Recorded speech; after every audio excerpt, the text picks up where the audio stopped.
खातिर इंसान फिरता है मारा मारा, उसे वक्त भला क्या मारे जिसको ये वृद्धाश्रम की ही बात नहीं है, वृद्धाश्रम की ही बात नहीं है, घर घर का ये हाल है। मैं तो कहती हूँ आप लोगों को गम नहीं करना चाहिए कि हम वृद्धाश्रम में हैं। आप कम से कम इंडिपेंडेंट हो, कम से कम प्रभु का नाम लेने का समय तो आपको मिला है। आपको हर घड़ी सिमरन करना चाहिए और प्रभु का शुक्र करना चाहिए, क्योंकि हम लोग गृहस्थ में ये नहीं कर पाते। बहू ने कुछ कह दिया तो उसको लेके सारा दिन रोते हैं, बेटे ने कह दिया तो उसको सारा दिन लेके रोते हैं। अगर हमने उनको कुछ कह दिया तो उस पर फिर पछतावा होता है हमें, ऐसी बात नहीं होता है। और हम माँ बाप भी कोई दूध से धुले हुए नहीं हैं, हम भी बेटों को बहुत कुछ कहते हैं। और आप घरों में से निकले हो तो प्रभु ने किसी न किसी तरह से आपको सिमरन करने का मौका दिया है, मैं तो ऐसा मानती हूँ। ये सच है कि औलाद की खातिर माँ बाप बहुत कुछ करते हैं, और जब माँ बाप को बेटे बहू के पीछे लग गए और बहू बेटे के पीछे लग कर जब गुरकारती है तो बुरा बहुत लगता है। पर फिर कर्मों पे बात आती है कि हमारे कर्म हैं। हम आज कहते हैं कि हमने ऐसा कुछ नहीं किया, हमें ऐसा फल क्यों, हमें ऐसा बेटा क्यों, हमें ऐसी बहू क्यों। अरे कितने जन्मों के फल हैं जो भुगतने आए हैं। वो भागवत में सुनते हैं ना, जब वो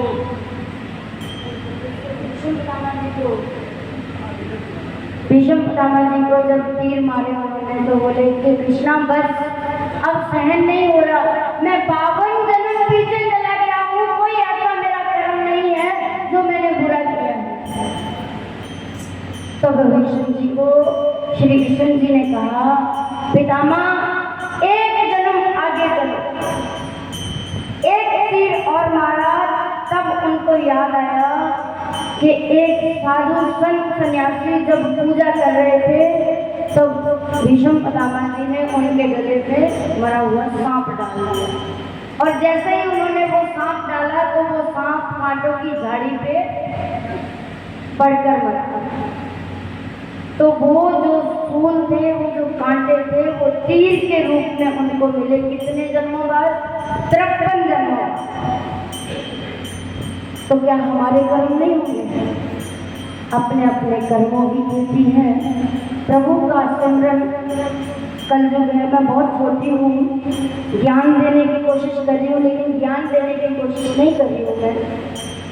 मैं ये कहना चाहती हूँ कि कल जो केवल नाम आधारा, अगर नाम से उद्धार हो सकता है तो हमें राम राम राम राम की धुन करके अपने सांसों का कर्ज चुका देना चाहिए, क्योंकि बहुत आभार है प्रभु का कि हम कलयुग के जीव हैं, कलयुग के जीव हैं। हम ज़्यादा हमें परिश्रम करने की जरूरत नहीं है। और लाद की खातिर इंसान फिरता है मारा मारा, उसे वक्त भला क्या मारे जिसको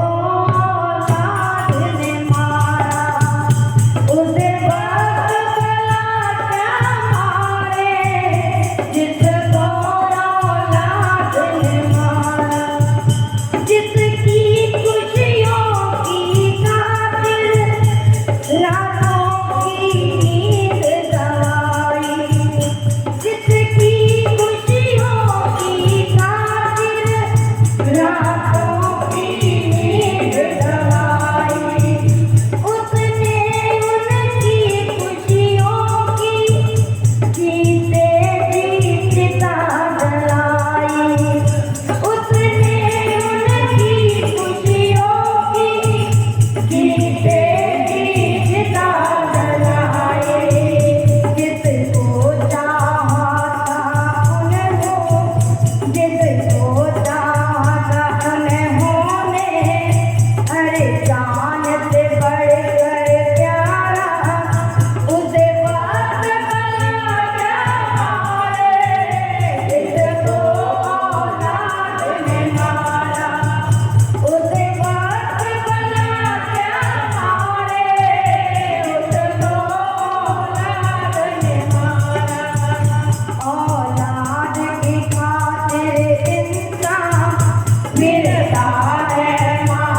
खोज समझ गए उसने आना चाहा छुटकारा उसे पास बना क्या मारे जिसने औलाद को मारा उसे पास बना क्या मारे जिसको औलाद ने मारा उसे पास बना क्या मारे जिसको औलाद ने मारा खुद सोची थी गीले में सूखे में उसे सुलाया